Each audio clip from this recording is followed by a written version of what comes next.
और के लिए अगर यदि हमें ये ऐसा लगे कि हमको यूपी और दिल्ली का बॉर्डर सील करना है तो हम उसके लिए भी तैयार रहेंगे। ये रीजनल लड़ाई नहीं है, ये धार्मिक लड़ाई है और धार्मिक लड़ाई धार्मिक जज्बे से ही लड़ी जा सकती है। तो आओ, हम आपका पूरा साथ देंगे। आप यकीनी बनाओ कि आप साथ लें। अगला मोर्चा अगर जरूरत पड़े तो मलेरकोटले में लगाओ, लुधियाना में लगाओ और सारे हिंदुस्तान से जो मुसलमान भाई है वहां पर आए और हम सिख भाई जो हैं वो भी रल मिलकर आपका पूरा वहां साथ देंगे। आप नमस्कार, सत श्री अकाल। मैं हूं सुल्तान भारती और आप देख रहे हैं secular Bharat news channel. Delhi के जंतर मंतर पर आज पूरे देश से आए हुए वक्फ अमेंडमेंट बिल की मुखालफत में पूरे अपोजिशन के चुने हुए नेता तो मौजूद ही थे, मुसलमानों की तंजीमों से आए हुए तमाम नेता भी यहाँ पर मौजूद थे। वहाँ पर सिर्फ मुस्लिम पर्सनल लॉ बोर्ड के अध्यक्ष उपाध्यक्ष ही नहीं मौजूद थे, वहाँ पर अयोध्या के समाजवादी सांसद से लेकर असदुद्दीन ओवैसी जैसे वक्ता भी मौजूद थे। और इसके अलावा बंगाल की शेरनी, महुआ मोहित्रा और जाने कितने लोग वक्फ में प्रस्तावित अमेंडमेंट संशोधन को लेकर मुस्लिम तंजीमों में जो आक्रोश, जो गुस्सा था, वो आज एक बड़े और मुनज़्ज़िम भीड़ की शक्ल में जंतर मंतर पर नजर आया।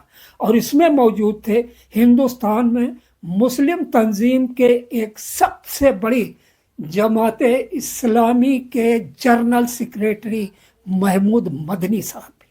सुनिए, लगातार 3 वीडियो में आपको पूरी जानकारी मिल पाएगी। पहली वीडियो,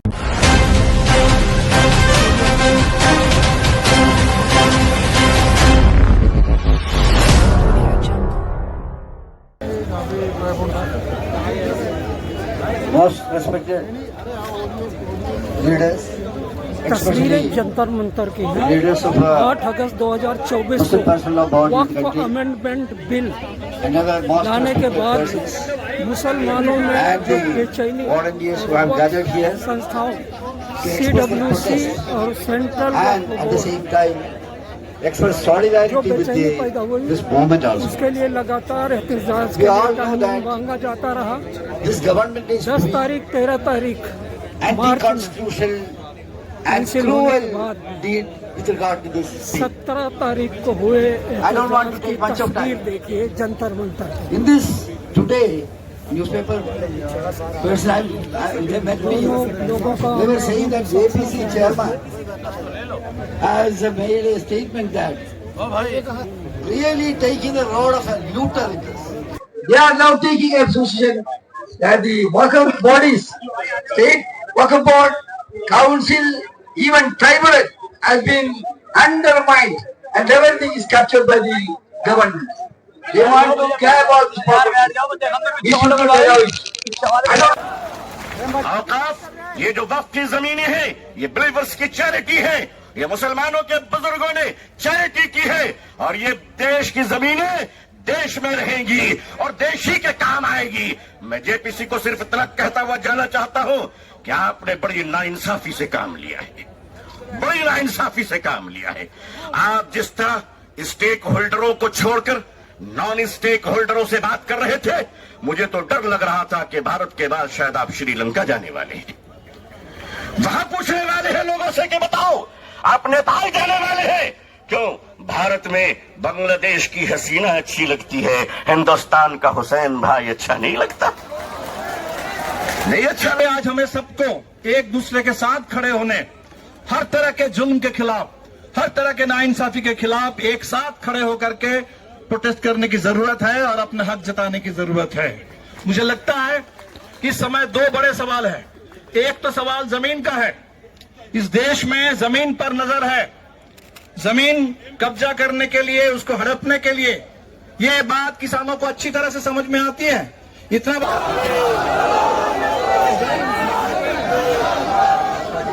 वक्फ तरमीमी बिल वापस लो, वापस लो। अभी भट्टाचार्य जी ने एक नारा दिया था, लड़ेंगे जीतेंगे। मैं कहता हूं लड़ेंगे, आप कहिए जीतेंगे। लड़ेंगे लड़ेंगे।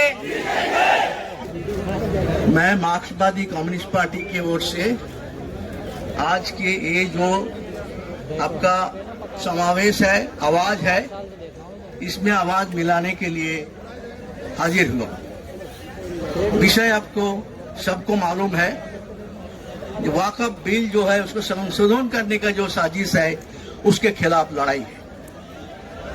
और ये जो वाकफ बोर्ड पे मैं भी कुछ दिन वाकफ बोर्ड का चेयरमैन के रूप में काम किया था, मेरे भी थोड़ा हकीकत इसका मालूम था। और हम जो अनुभव किया है, जो नया कानून लाया है उसमें झूठ बोला जा रहा है। एक तरफ उसमें बताया कि वाकफ जो बिल है, क्योंकि वाकफ कानून में कमी है। मेरा जैसा जानकारी है 1995 में जो कानून बना था वो कानून में कोई कमी नहीं था। महसूस ही होता है दौरे तबाही है, शीशे की अदालत में पत्थर की गवाही है। दुनिया में कहीं इसकी तफ्सील नहीं मिलती, कातिल ही मुंसिफ है, कातिल ही सिपाही है। आज ये मुल्क के हालात बने हैं और जिस तरह से वक्त कानून ला करके संविधान की धज्जियां उड़ाने की कोशिश देश के अंदर करने का काम किया जा रहा है, मैं उस लड़ाई के अंदर अपनी छोटी सी हिस्सेदारी अपनी पार्टी के और हमारे देश के मजबूत नेता राहुल गांधी के सिपाही के तौर पर आपके बीच में करने के लिए आया हूं। और हम लोग संसद से लेकर के सड़क तक इस लड़ाई को लड़ने का काम करेंगे। चूंकि हमें पार्लियामेंट जाना है, मुझे भी और जावेद साहब को भी, हमारा दोनों का इत्तेफाक से 0 आवर लगा, 12 बजे स्टार्ट हो जाएगा। तो मैं आप सब लोगों से सिर्फ इतनी गुजारिश करना चाहता हूं कि जहां खून की जरूरत होगी वहां खून देंगे, और जहां आपको लड़ने की जरूरत होगी हम आपको पहली सफ के अंदर नजर आने का काम करेंगे। आप तमाम लोगों का बहुत बहुत शुक्रिया, क्योंकि इस लड़ाई को हमने जेपीसी में बहुत मजबूती के साथ लड़ने का काम किया है। और इंशाअल्लाह सुम्मा इंशाअल्लाह अल्लाह की जात से उम्मीद है कि इनके काले मंसूबे किसी भी सूरत में कामयाब नहीं हो पाएंगे। बहुत बहुत शुक्रिया। हमारी यूसीसी की लड़ाई में भी बहुत तरीके से साथ है। हमारे जो प्रोग्राम हो रहे हैं मुख्तलिफ इलाकों में, उसमें भी आप शरीक होते हैं। मैं प्रोफेसर जगमोहन सिंह से गुजारिश करता हूं कि वो अपनी बात रखें। वो भी अच्छी तरह जानते हैं कि पहला नंबर हो सकता है हमारा हो, लेकिन दूसरा नंबर बहरहाल हमारे सिख समुदाय के लोगों का है। वो इस बात को अच्छी तरह जानते हैं कि ये वक्त पर जो आफत आई है, इसके बाद अगला नंबर गुरुद्वारा प्रबंधक कमेटी पर भी लग सकता है।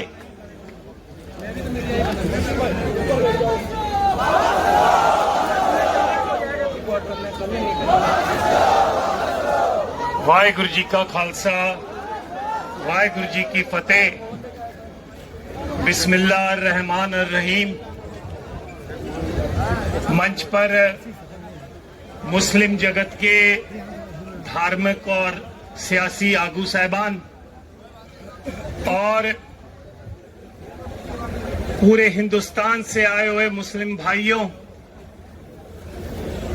मैं आज यहां पर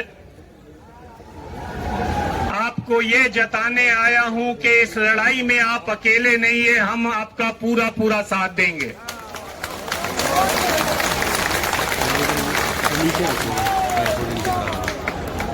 हिंदुस्तान की सरकार कोई भी हो, उसकी हमेशा ये कोशिश रही है कि मुसलमानों को, सिखों को, ईसाइयों को, सबको अकलियतों के रूप में वो इकट्ठा कर, अलग अलग करके तो अपनी लड़ाई जो लड़े। आज आपकी ताकत को देखते हुए एक और बड़े मुहाज की आज आप नींव रख रहे हैं कि हम अकलियत नहीं है, हम मेजॉरिटी है। और ये तब मुमकिन हो सकता है जब हमारी लड़ाई आपकी हो और आपकी लड़ाई हमारी हो।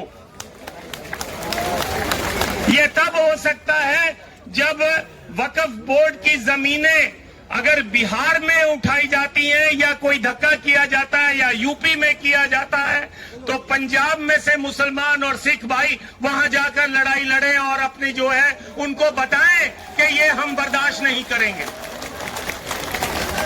और मैं आपको ये बताना चाहता हूं, ये फितरत में है। बिहार में पटना साहिब हमारी वो मुकद्दस जगह है जहां पर 10वें गुरु गुरु गोविंद सिंह जी ने जन्म लिया था, प्रकाश हुआ था उनका। वहां की जमीनें भी डिस्ट्रिक्ट जज के अधीन हैं। आधे से ज्यादा जमीनें 1956 से लेकर आज तक छीन ली गई हैं। इसी तरह नांदेड़ में आधे से ज्यादा नांदेड़ शहर हमको निजाम हैदराबाद ने महाराजा रंजीत सिंह के काम से खुश होकर तखत हजूर साहब को वो जमीन दी थी। उस नांदेड़ शहर की आधा से ज्यादा जमीन जो है महाराष्ट्र की सरकार ने कब्जा किया हुआ है। पिछले 12 सालों से चुनाव नहीं होने दे रहे हैं और उनका पूरा मंसूबा है कि हमने जो है उस कमेटी के ऊपर अपनी जो है हुकूमत चलानी है। तो मेरा आपसे यही कहना है कि वक्फ बोर्ड की जमीन गरीब की जमीन है। वक्फ बोर्ड की जमीन धार्मिक बंदे की जमीन है जिसने दसवंध दिया, कहा भी चलो मेरे दादा दुनिया छोड़ गए हैं, उनकी याद में मैं थोड़ी सी जमीन देता हूं जहां पर कोई मदरसा खुल सके, जहां पर कोई अस्पताल बन सके। लेकिन सरकार को ये मंजूर नहीं है। सरकार आपका टेस्ट ले रही है। आपको इस टेस्ट में पास होना है और इस लड़ाई को केवल दिल्ली तक सीमित नहीं करना है, पूरे हिंदुस्तान के एक एक सूबे में लेके जाना है और यकीनी बनाना है कि ये जो धक्का है हम बर्दाश्त नहीं करेंगे। मेरी आपसे गुजारिश है, डॉक्टर इलियास साहब से, बाकी सारे जो सज्जन यहाँ पर बैठे हैं उनसे भी, इसको केवल एक दिन का धरना मत बनाओ। मैंने इनकी जो वीडियो टॉक सुनी है, इसमें इन्होंने कहा है कि जैसे किसान भाइयों ने 1 साल तक बॉर्डर पर लड़ाई लड़कर सरकार के घुटने लगा दिए थे। सरकार मान गई कि हमको बिल वापस लेना पड़ेगा। तो अगर वक्फ बोर्ड की, औकाफ बोर्ड की जमीनों को बचाना है तो आप भी इस लंबी लड़ाई के लिए तैयार रहें और हम आपका पूरा साथ देंगे। और के लिए अगर यदि हमें ये ऐसा लगे कि हमको यूपी और दिल्ली का बॉर्डर सील करना है तो हम उसके लिए भी तैयार रहेंगे। ये रीजनल लड़ाई नहीं है, ये धार्मिक लड़ाई है और धार्मिक लड़ाई धार्मिक जज्बे से ही लड़ी जा सकती है। तो आओ, हम आपका पूरा साथ देंगे। आप यकीनी बनाओ कि आप साथ लें। अगला मोर्चा अगर जरूरत पड़े तो मलेरकोटले में लगाओ, लुधियाना में लगाओ और सारे हिंदुस्तान से जो मुसलमान भाई है वहां पर आए और हम सिख भाई जो है वो भी रल मिलकर आपका पूरा वहां साथ देंगे और सरकार को एक मैसेज देंगे, मुसलमान की लड़ाई हमारी लड़ाई है और हमारी लड़ाई आपकी लड़ाई है। वक्फ बिल वापस लो,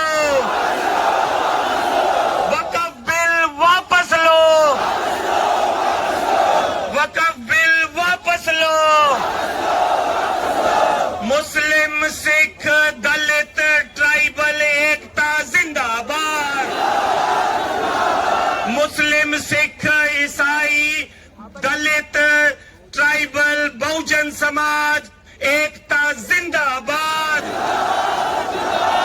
इस अरे आगे खड़े होकर बात में आगे साइड देती है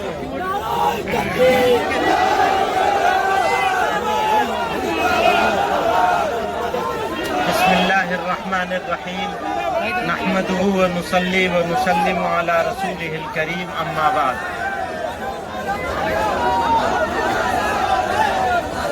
अभी बहुत सारे लोगों ने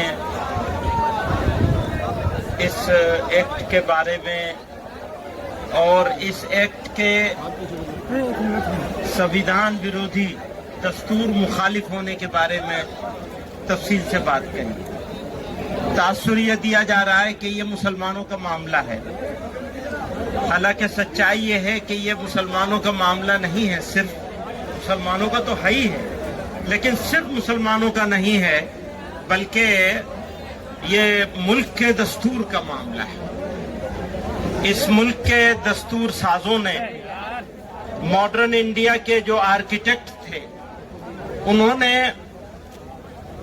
जो खाका बनाया था इस मुल्क का, उसको ये लोग तोड़ देना चाहते हैं, तोड़ने की सिमत में चल रहे हैं। हमारे घरों में बिल्डोजर चल रहे हैं, मस्जिदों और मदरसों में बिल्डोजर चल रहे हैं, और अब ये वक्फ एक्ट के जरिए से भारत के दस्तूर पर, संविधान पर बिल्डोजर चलाया जा रहा है, चलाने की कोशिश हो रही है। तो मैं इसकी मुखालिफत तो हर हाल में करनी है, लेकिन आगे का लाहेअमल क्या होगा, आगे कैसे किया जाएगा, इसको ये लड़ाई कैसे लड़ी जाएगी। तो जैसा कि सब लोगों ने कहा कि ये शुरुआत है, तो जब किसी चीज की शुरुआत इतनी खूबसूरत हो तो उसकी जवानी और उसका शबाब कितना खूबसूरत होगा।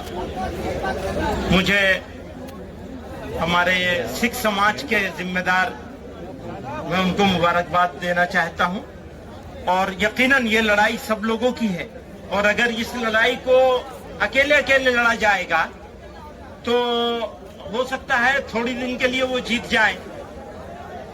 लेकिन एक बात का यकीन है, मैं अपने मुसलमानों से और फिक्रमंद सिटीजन से, भारत के जो लोग चिंता में है कि ये भारत जा कहाँ रहा है, बनाया क्या जा रहा है, ये जो मेजोरिटोरियन स्टेट बनाने की कोशिश हो रही है, इसका बेहतरीन जवाब है जो इन्होंने कहा है कि यह अक़लियतों की अक्सरियत का मुल्क है, और सिर्फ हमें नहीं जमा होना है, बल्कि हमें अपने साथ और भी सबको जमा करना है।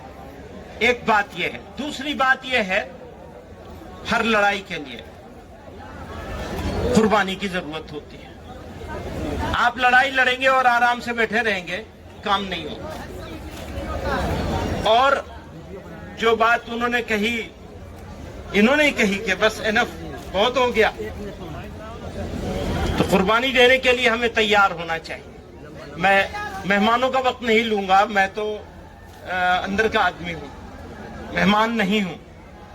बहुत सारे मेहमान यहां मौजूद हैं, तो मैं एक शेर पे अपनी बात खत्म करना चाहता हूं। ये आगे का अज़्म है हमारा।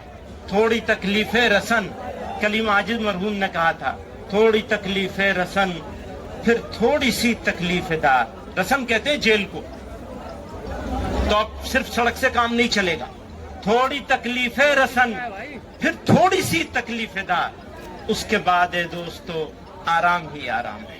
এই ধর্নায় আমরা সকলে সমবেত হয়েছি পশ্চিমবঙ্গের মাননীয় মুখ্যমন্ত্রী মমতা বন্দ্যোপাধ্যায়ের পক্ষ থেকে, অল ইন্ডিয়া তৃণমূল কংগ্রেসের পক্ষ থেকে এমপি হিসেবে আপনাদের দরবারে হাজির হয়েছি। আমরা পশ্চিমবঙ্গের মানুষ বাংলার অল ইন্ডিয়া তৃণমূল কংগ্রেসের পক্ষ থেকে এই বিল প্রত্যাহারের দাবিতে গোটা বাংলায় আন্দোলন চলছে, এবং বাংলার মাননীয় মুখ্যমন্ত্রী এই বিল প্রত্যাহারের জন্য সর্বতোভাবে আপনাদের সমর্থন করছে, এবং এই ওয়াকফ বিল প্রত্যাহারের জন্য এই ভারতবর্ষের বিজেপি পার্টিকে এবং মাননীয় প্রধানমন্ত্রী নরেন্দ্র মোদীজিকে বাধ্য করাবো। এটা আমাদের অঙ্গীকার, এটা আমাদের ওয়াদা। अस्सलामु अलैकुम। लीजिए, हम वो है कि खून के बहरे कुल्लम से गुजर कर भी दास्तान अज़्म व अज़ीमत लिख कर आपको दिखा देंगे। मेरे भाइयों, आज ये बात की जा रही है कि हम जलियांवाला बाग बना देंगे। उस वक्त क्या हुआ था मैं याद दिलाना चाहता हूं। जब गोलियां चलाई गई तो वहां पर हिंदू भाइयों की, सिखों की, मुसलमानों की लाशें एक दूसरे के साथ मिली हुई पड़ी हुई थी। आज भी हम उसी रास्ते पर हैं, और आप अगर अंग्रेज के रास्ते पर जाना चाहते हैं तो सुन लीजिए, अत्याचार करने वाले कभी इस दुनिया में आफियत के साथ जिंदगी नहीं गुजार सकते। अगर आप अंग्रेजों का रास्ता चुनना चाहते हैं तो समझ लीजिए कि आपका अंजाम भी वही होगा जो अंग्रेजों का अंजाम हुआ था। दुनिया मुस्लिम पर से अल्लाह बोर्ड आवाज देगा तो पूरे मुसलमान बल्कि इंसाफ पसंद शहरी मुस्लिम पर्सन अल्लाह वोट की आवाज के साथ आवाज मिलाएंगे। इसलिए आप सब भी इस बात का हाथ उठाकर अज़्म कीजिए कि मुस्लिम पर्सन अल्लाह वोट जिस तहरीक का भी ऐलान करेगा आप सब उसका भरपूर तरीके से साथ देंगे। आप इस रोजे की हालत में इस बात का अज़्म कीजिए कि हम इंशाअल्लाह अपने हुकूक की जिद्दोजहद आखिरी सांस तक लड़ते रहेंगे। अब के बारे में कि यह अलग बात है कि चुपचाप खड़े रहते हैं, फिर भी जो लोग बड़े हैं बड़े रहते हैं, ऐसे दरवेशों से मिलता है हमारा शजरा जिनके ठोकर में कई ताज पड़े रहते हैं।